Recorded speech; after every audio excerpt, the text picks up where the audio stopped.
Hi friends, welcome to Uma Kannan world. നമ്മളിന്ന് ഉണ്ടാക്കാൻ പോകുന്നത് ചെറുപയർ വെച്ചിട്ട് ദോശയാണ്. അപ്പോൾ അതിന് വേണ്ട സാധനങ്ങൾ എന്തൊക്കെയാണെന്ന് നോക്കാം. ഞാനിവിടെ 1 കപ്പ് ചെറുപയർ വെള്ളത്തിലിട്ട് കുതിർത്ത് വെച്ചതാണ്. ഓവർനൈറ്റ് കുതിർത്ത് വെച്ചേക്കുവാണ്. ഇതിൽ കുറച്ച് ഉലുവയും ഇട്ടിട്ടാണ് ചെറുപയറും ഉലുവയും കുറച്ച് വെള്ളം ഒഴിച്ച് കുതിർത്ത് നൈറ്റ് വെച്ചതിന് ശേഷം മോർണിംഗ് എടുത്തിട്ട് ഇത് അരയ്ക്കാനായിട്ട് എടുത്തു വെച്ചേക്കാം. 1 കപ്പ് എടുക്കാം. പിന്നെ നമുക്ക് വേണ്ടത് ജീരകം, സാധാരണ ജീരകം വേണം. ഒരു 3 പീസ് വെളുത്തുള്ളി, ഗാർലിക് വേണം. ജിഞ്ചർ ഒരു ചെറിയ പീസ്, ഇഞ്ചി വേണം. പിന്നെ ഗ്രീൻ ചില്ലി, അതൊരു 3 എണ്ണം ഞാനിവിടെ എരിവിന് എടുത്തിട്ടുണ്ട്. നിങ്ങൾക്ക് ആവശ്യമുള്ളത്ര ആഡ് ചെയ്യാം. ഗ്രീൻ ചില്ലി അല്ലെങ്കിൽ കുരുമുളക് ഇവിടെ ആഡ് ചെയ്യാവുന്നതാണ്. കുറച്ച് മല്ലിയില വേണം, ആവശ്യത്തിന് ഉപ്പ്, പിന്നെ നമുക്ക് കായംപൊടി. ഇത്രയുമാണ് ഈ ദോശയുടെ അരച്ചെടുക്കാനായിട്ട് വേണ്ടത്. അവസാനം നമുക്ക് അതിനകത്തൊരു മുട്ടയും കൂടെ ഇടാനുണ്ട്. ആദ്യം നമുക്ക് ഇതെല്ലാം ഒന്ന് അരച്ചെടുത്തിട്ട് വരാം. അതായത് നമ്മൾ കുതിർത്ത് വെച്ചിരിക്കുന്ന ചെറുപയറും ഉലുവയും പിന്നെ ഈ എടുത്ത് വെച്ചിരിക്കുന്ന എല്ലാം കൂടി ഇട്ടിട്ട് നല്ലോണം മിക്സിയുടെ ജാറിലിട്ടിട്ട് ദോശയുടെ ഇതിൽ അരച്ചെടുത്തിട്ട് വരും.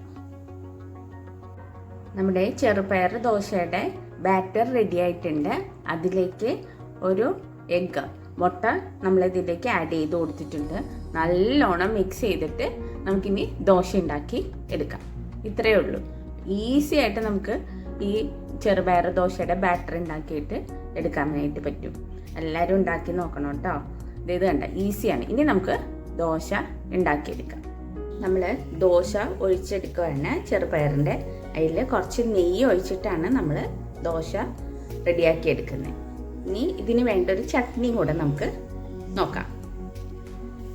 ചെറുപയർ ദോശയ്ക്കുള്ളൊരു ചട്നി, ഈസി ആയിട്ട് ഉണ്ടാക്കാൻ പറ്റുന്നൊരു ചട്നി ഞാനിവിടെ കാണിച്ചു തരാം. ഞാനിവിടെ ഉള്ളി എടുത്തിട്ടുണ്ട്, സവാള, ഒണിയൻ എടുത്തിട്ടുണ്ട്, ഒരു 2 എണ്ണം എടുത്തിട്ടുണ്ട്, ഒരു മീഡിയം സൈസിലുള്ള 2 എണ്ണം എടുത്തിട്ടുണ്ട്. നമുക്ക് പിന്നെ വേണ്ടത് ഉണക്കമുളക്, ഡ്രൈ ചില്ലീസ് 4 5 എരിവിനനുസരിച്ചിട്ട് എടുക്കുക. കുറച്ച് മല്ലിയില, പിന്നെ നമുക്ക് വേണ്ടത് ശർക്കര, കുറച്ച് ഉപ്പ്. ഇത്രയും മതി. ഇതെല്ലാം ഒന്ന് മിക്സ് ചെയ്ത് ചെറിയ ബൗളിലിട്ട് നമുക്കൊന്ന് ചട്നിയുടെ രൂപത്തിൽ ഇത് ചെയ്ത് എടുത്തിട്ട് വരാം. ഇതിൽ ഒട്ടും വെള്ളം ചേർക്കരുത്. വെള്ളം ചേർക്കാതെ ഈ സവാളയുടെ ഇതിൽ വെച്ച് തന്നെ വേണം ഈ ചട്നി അരച്ചെടുക്കേണ്ടത്.